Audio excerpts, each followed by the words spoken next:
Consigliera Manes.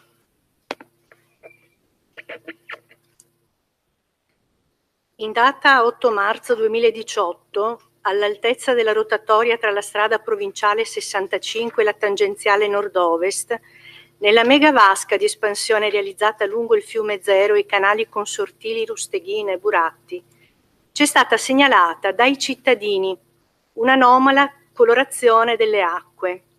Giunti in loco tempestivamente per un sopralluogo, abbiamo potuto constatare una colorazione rossa delle acque del bacino di laminazione e successivamente la presenza di ARPAV e della polizia locale. Nell'ottica di vigilanza del territorio e non di mero allarmismo, con lo scopo di informare in maniera tempestiva e trasparente la cittadinanza e di prendere gli opportuni provvedimenti per la tutela della salute pubblica, abbiamo presentato un'interrogazione urgente a Sindaco e Giunta, chiedendone l'iscrizione nel Consiglio Comunale di martedì 13 scorso.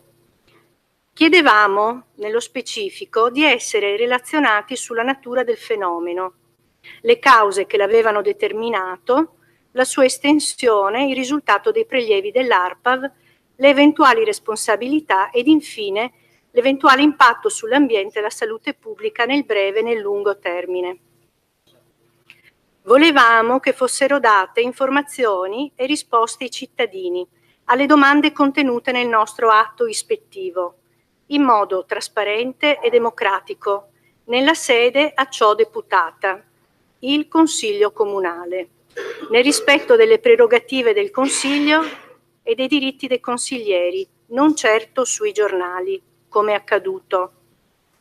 Per questo abbiamo chiesto di discutere del tema nel primo consiglio utile, quello del 13 marzo, ma siamo stati osteggiati dapprima sulla forma della nostra richiesta e successivamente, quando ci siamo resi disponibili ad utilizzare altre forme previste dal nostro regolamento comunale, cioè quelle dell'interpellanza o della comunicazione, in riferimento a quanto si diceva anche prima nel punto precedente, c'è stato detto che non se ne poteva discutere perché non si avevano ancora tutte le informazioni del caso.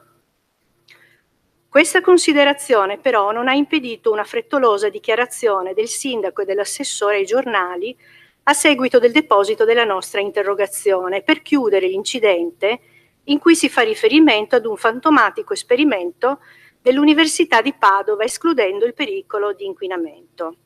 Nel comunicato pubblicato in data 9 marzo anche nel sito del Comune si dichiara: non è effetto di alcun fenomeno di inquinamento, ma è dovuta ad un tracciante non inquinante che alcuni tecnici dell'Università di Padova, in accordo con il Consorzio Acque Risorgive, hanno versato per effettuare analisi e valutazioni sui tempi di residenza del sistema di fitodepurazione.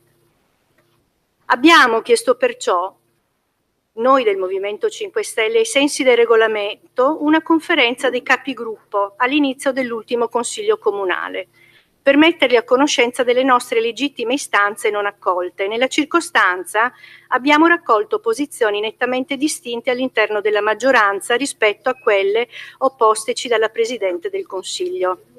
Ciò nonostante la Presidente del Consiglio ha respinto la nostra richiesta poiché a suo giudizio mancava il carattere di urgenza e di rilievo per la popolazione, quando la stessa è rimasta in allarme per circa 48 ore, e questo anche in riferimento a quanto si diceva nel punto precedente.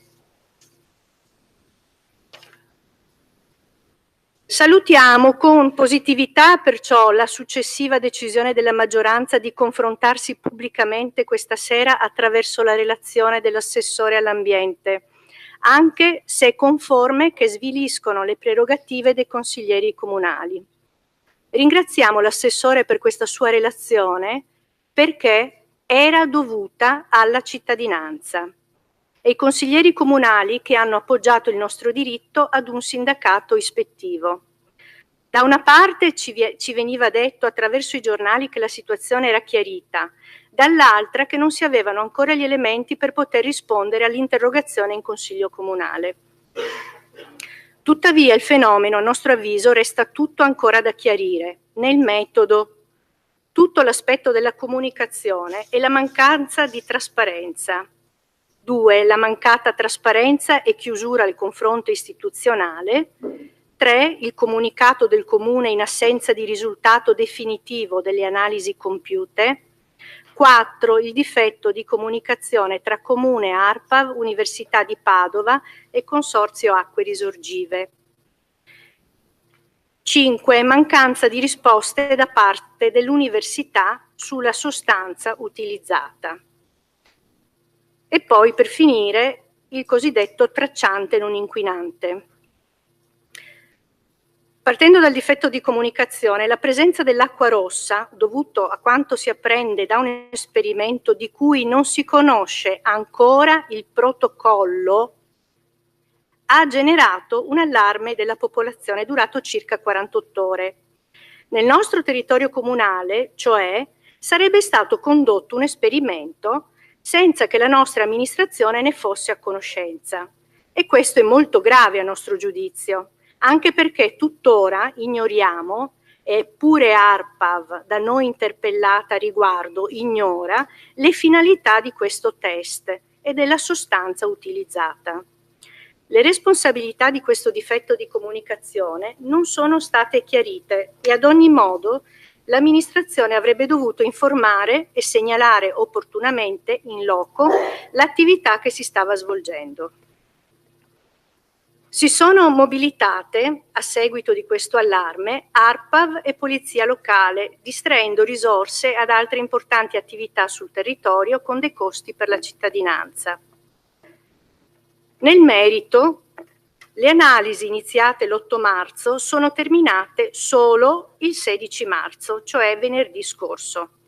Peccato però che questa dichiarazione della Giunta, apparsa poi nel sito del Comune, fosse stata data in assenza di dati certi, quando ancora le analisi dovevano essere ultimate e i risultati infatti sono giunti solo martedì sera, l'altro ieri.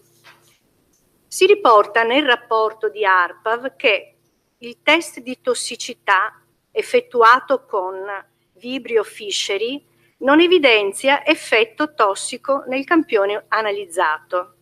I Vibrio fischeri sono dei batteri marini bioluminescenti utilizzati in alcuni casi per valutare la tossicità acuta di campioni provenienti da corpi idrici d'acqua dolce, marina o salmastra, utilizzando come risposta l'inibizione della bioluminescenza naturalmente emessa da questi batteri.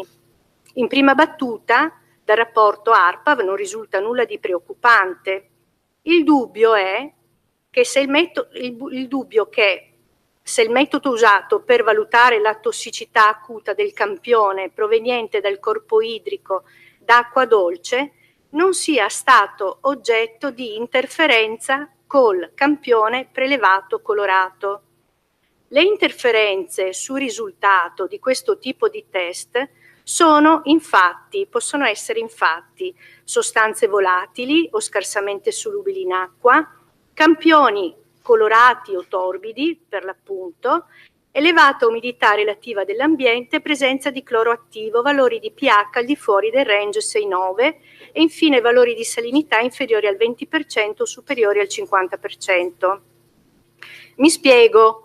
La tossicità viene valutata utilizzando come risposta l'inibizione della bioluminescenza naturalmente emessa da questi batteri marini e i campioni colorati o torbidi possono interferire con la misura fotometrica della luce emessa dai batteri, invalidando l'analisi. La domanda giusta da porsi in questo frangente è: la prova è valida? Quale